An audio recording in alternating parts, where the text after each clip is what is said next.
Ya bagus sih menurut saya, karena like in US aja. Oh iya betul. Like in US. Nggak setuju, itu Mama Nopal nggak mau kalau nggak dikantongin. Contoh seperti Denpasar, mereka udah nggak siapin kantong plastik, tapi kita yang memang ya butuh kesadaran dari pribadi masing-masing sih sebenarnya. Pasti bang itu bang. Soalnya di sini rata-rata sampahnya sampah plastik semua. 1 Juli 2020, pemerintah DKI Jakarta menerapkan pembatasan penggunaan kantong plastik sekali pakai. Kebijakan ini dituangkan dalam Peraturan Gubernur Nomor 142 Tahun 2019 tentang kewajiban menggunakan kantong belanja ramah lingkungan di sejumlah pusat perbelanjaan seperti mal, supermarket, minimarket, dan pasar tradisional. Bagaimana respon dari masyarakat dalam menanggapi kebijakan tersebut? Berikut komentarnya. Mas tahu nggak sih sebelumnya tanggal 1 Juli ada penerapan kantong plastik di sejumlah tempat di minimarket, supermarket, dan pasar tradisional?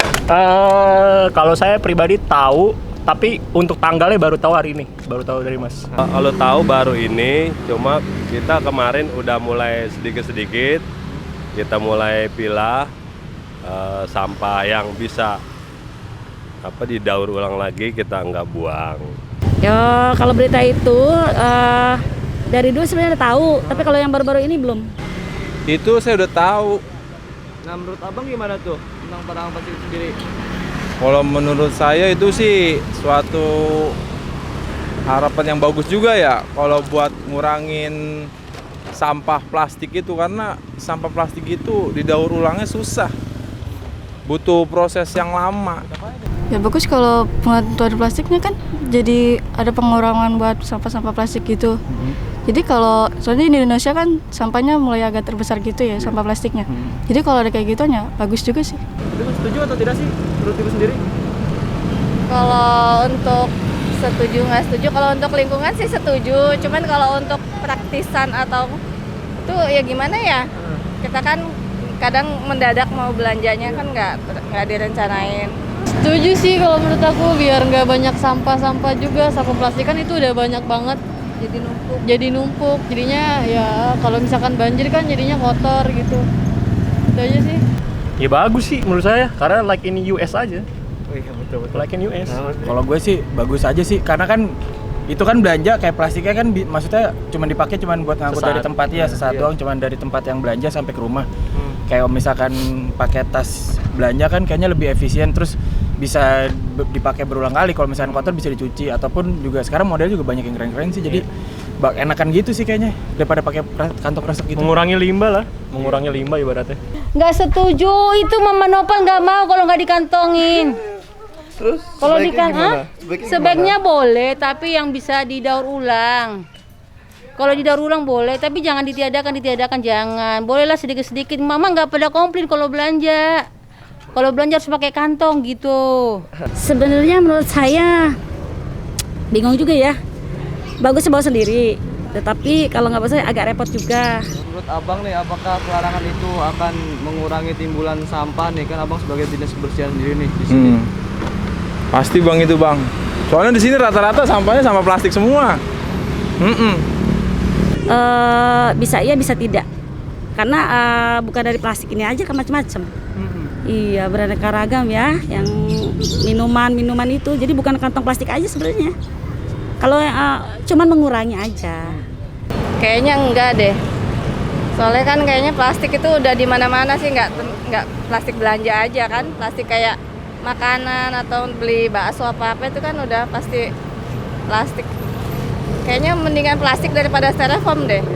Takutnya nanti gantinya styrofoam malah kan. Lebih untuk makanan. Lebih sulit lagi untuk diurai. Menurut Bapak nih, apakah pelanggaran ini akan efektif menekan timbulan sampah di Jakarta? Ya efektif, cuma ya enggak lah kalau sampai mungkin di atas 70% kali ya. Karena sisanya kan tetap butuh kesadaran tiap individu ya. Jadi selain larangan plastik itu bagusnya diiringi sama regulasi dari pemerintah, tegas gitu ya. Memang nggak boleh ada sanksinya. Saya kira itu untuk bisa lebih efektif lagi. Efektif ya mungkin nggak terlalu efektif, tapi ya lumayan agak mengurangi. Kalau sampah kan sampah soalnya macam-macam. Jadi ada yang bisa jadi nilai ekonomis, nah itu bisa bermanfaat buat kita. Bisa kita misalnya kita bisa jual, tapi hasilnya penjualan ini kita bisa manfaatin buat teman-teman juga. Balik lagi ke teman-teman. Menurut saya bakal efektif kalau ada rule of the game yang tegas dari government sih. Itu bakal efektif. Kalau nggak ada ketentuan yang tegas ya terlalu banyak citizen Jakarta tuh yang rebel sih menurut saya. Udah gitu sih. Setahu saya kan kalau mau pakai plastik Rp200. Iya, itu masih banyak yang memakai itu sih. Masih banyak Setahu saya. Masih sih Mas, karena mungkin mereka males juga kali ya. Jadi kayak maksudnya gue males nih bawa tas jadi 200 doang, padahal 200 tapi kalau misalkan Dikaliin. semua orang berpikiran 200 doang kan sama aja, nggak ngaruh sebenarnya. Kalau mau dihargain juga itu kantong, emang dari kesadarannya aja sih bahwa mesti ngurangin sampah plastik, ya mendingan bawa tas sendiri sih kalau. Jelas pasti sangat efektif ya, karena kan kita bisa lihat sendiri lah sampah di Jakarta dikarenakan masih banyak gitu loh di supermarket yang masih ngejual dan mereka menyediakan plastik itu sendiri. Coba kita bisa lihat di beberapa kota, contoh seperti Denpasar, mereka udah nggak siapin kantong plastik, tapi kita yang memang ya butuh kesadaran dari pribadi masing-masing sih sebenarnya. Tapi kalau misal kita pemerintah mungkin tegas ya pasti bisa aja, asal ada niat seperti itu. Bisa jadi, bisa jadi. Karena kan jadi semakin kita nggak menggunakan plastik kan kita juga semakin kayak ngejaga juga gitu buat lingkungan. Tergantung dari masing-masing kitanya. Kalau kitanya kayak matuhin peraturan dari pemerintah, mungkin bisa aja pengurangan plastiknya jadi berdampak gitu. Itu tadi komentar dari masyarakat Kota Jakarta. Jika dilihat dari respon sebelumnya, sudah banyak yang mengetahui tentang peraturan gubernur tersebut. Mereka berpendapat bahwa kebijakan ini bisa menjadi acuan untuk mengurangi timbulan sampah plastik yang ada di Jakarta, asal diiringi dengan sanksi yang tegas dari pemerintah. Lalu bagaimana menurut kalian? Tulis komen kamu di bawah ini. Jangan lupa untuk share, like, dan subscribe video ini. Sampai jumpa di episode selanjutnya.